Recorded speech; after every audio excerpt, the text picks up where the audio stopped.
Hello दोस्तों, आपका स्वागत है स्कॉलर अलाइट में। आज हम हिंदी का पार्ट 4 देखने जा रहे हैं। पार्ट 3 में हमने समास पढ़ा था, तो उसमें मैंने एक लाइन बोली थी कि कारक आपको याद होने चाहिए। अगर आपको कारक याद होंगे तो समास जो है आपका तत्पुरुष समास को करने में आपको बिल्कुल प्रॉब्लम नहीं जाएगी। तो यहाँ पे मैं आपको कारक आज बताने जा रहा हूँ, जो कि हिंदी का पार्ट 4 होगा। तो आप लोगों से रिक्वेस्ट है कि इस वीडियो को ज़रूर देखें।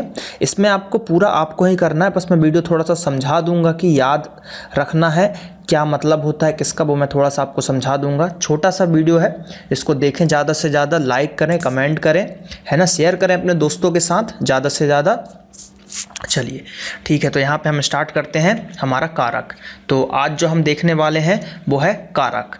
तो कारक की अगर हम बात करते हैं तो कारक जो होते हैं हमारे, तो टोटल कारकों की संख्या अगर हम बात करें तो टोटल कारकों की जो संख्या होती है वो होती है आपकी कितनी, 8 होती है।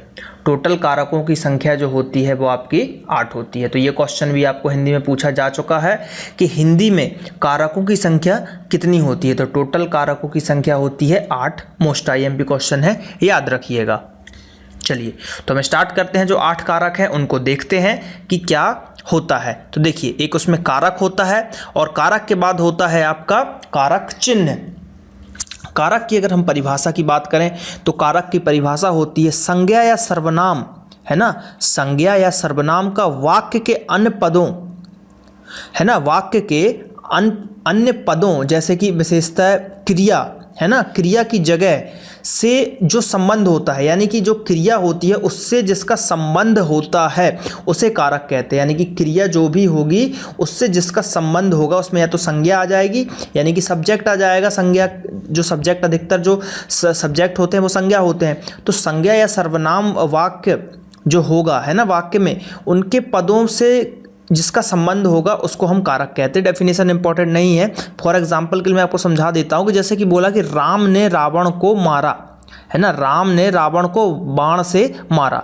तो इस वाक्य में राम क्या हो गया, है ना, राम के द्वारा क्रिया क्या किया गया, मारा। तो मारा क्या हो गई, क्रिया, है ना, मारा हो गई क्रिया, और राम कौन हो गया, कर्ता हो गया। राम कौन हो गया, कर्ता हो गया। और रावण इस वाक्य में मारा गया, यानी कि कर्म हुआ, है ना, रावण मारा तो वो कर्म हो गया।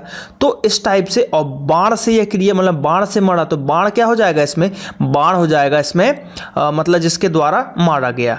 तो इस टाइप से इसके जो ये है, इससे हमको प्रॉब्लम नहीं है, हमको याद करना है, क्योंकि जो चीज़ याद करेंगे वो इंपॉर्टेंट रहेगी। तो चलिए हम देखते हैं 8 कारक कौन कौन से होते हैं हमारे। पहला होता है कर्ता। तो इसको सीधे याद करना है, कर्ता ने, एक मतलब सीक्वेंस, एक रिदम बनाना है, जो मैं आपको बता रहा हूं कैसे याद करना है। कर्ता ने कर्म को करण से संप्रदान के लिए अपदान से संबंध का की के रा री रे ना नी ने। ठीक, ये 3 है, संबंध के अंदर ही 3 है, का की के रा री रे ना नी ने। अधिकरण में पर, संबोधन ए हे अरे ओ। ठीक, तो ये होगा कितने आपके 8 कारक। तो मैंने कैसे आपको याद करना बताया, कर्ता ने कर्म को करण से संप्रदान के लिए अपादान से। अब देखिए, इस अपादान में यहां पे मैंने ब्रैकेट में लिख के रखा हुआ है अलग होना। क्यों, क्योंकि यहां पे भी तो है से आपका, है ना, तो दोनों से एक से हो जाएंगे, कैसे पहचानोगे। तो से यहाँ पे क्या हो गया, अलग होना। यानी कि जैसे हम बोलते हैं, जैसे मैंने समास में आपको समझाया था कि धनहीन, तो धनहीन का समास विग्रह होता है धन से अलग होना, है ना, धन से अलग होना। तो धनहीन में क्या हो जाएगा, यहाँ पे हमें आया कि धन से अलग होना, तो से कौन सा आया, अलग होने वाला आया ना, क्योंकि धन से आप दूर जा रहे हो। तो यहाँ पे कौन सा हो जाएगा, अपादान तत्पुरुष समास हो जाएगा यहाँ पे, है ना। तो इस टाइप से हो जाएगा ये, या चतुर्थ तत्पुरुष समास हो जाने वाला है। तो इसलिए मैंने से के बगल में लिखा हुआ है अलग होना। अब संबंध में 3 चीजें आती हैं, का की के रा री रे नानी ने, यानी कि ये जहां भी यूज होगा वहां पे संबंध आ जाएगा। अधिकरण की बात करें तो वहां पे होता है में पर, और संबोधन में ए हे अरे ओ होता है। तो सीधे इसको देखिए, एक रिदम में कैसे याद करते हैं, जैसे सबको याद है आपको भी याद करना है, जैसे मैं बोल के बता रहा हूं। कर्ता ने कर्म को करण से संप्रदान के लिए अपदान से संबंध, काकी के रारी रे नानी ने, अधिकरण में पर, संबोधन ए अरे ओ। ऐसे आपको बिल्कुल याद करना है। अगर नींद में भी कोई आपको उठा के बोलता है कि भाई हमको कारक आप बताइए, तो आप सीधे उठ के ऐसे बोल दोगे। कैसे? कर्ता ने कर्म को करण से संप्रदान के लिए अपदान से संबंध का की के रारी रे नानी ने अधिकरण में पर संबोधन ए हे अरे ओ, है ना।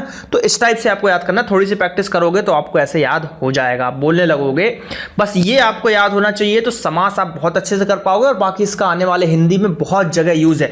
इसके कई क्वेश्चन इतने से ही बन जाएंगे। क्वेश्चन पूछ लेगा के लिए किसके लिए है, मतलब अब देखिए ये तो हो गए कारक आपके, कर्ता कर्म करण संप्रदान अपादान संबंध, ये जो हो गए आपके क्या हो गए, ये हो गए आपके कारक हो गए। लेकिन और ये कारक चिन्ह है, तो क्वेश्चन पूछ लेगा कि करण कर्ता के लिए कारक चिन्ह क्या है, तो वो आंसर हो जाएगा से, है ना। क्वेश्चन पूछ लेगा संबंध, या फिर ऐसा पूछ लेगा का की के, ये किस कारक के अंतर्गत आते हैं, तो संबंध कारक के अंतर्गत ये आ जाएंगे। तो इस टाइप से ये आपका यूज हो जाएगा। तो बस ये इतना सा है, इसको आपको याद करना है ताकि समास भी आपसे अच्छे से बनने लगे, और आने वाले हिंदी में जहां भी इसका यूज होगा तो वो बहुत ही इंपॉर्टेंट रहेगा। तो आप लोगों से रिक्वेस्ट है कि वीडियोस को देखें और जरूर याद कर लें, कॉपी में लिख लें, बुक्स में भी मिल जाएगा आपको। तो चलिए अब आपका काम है, सब्सक्राइब कीजिए हमारे वीडियो को। आप लोगों के लिए बहुत बहुत धन्यवाद। 50,000 सब्सक्राइब हो चुके हैं, और मैं आप लोगों से रिक्वेस्ट करता हूं कि ज़्यादा से ज़्यादा अपने दोस्तों को बोलें सब्सक्राइब करने को हमारा चैनल। जल्द ही इसको 1 लाख के फैमिली में आपको पहुंचाना है। और ये हमारा फेसबुक पेज है www.facebook.com/scholaralite, इसको भी आप लाइक कीजिए ज़्यादा से ज़्यादा हमारे फेसबुक पेज को।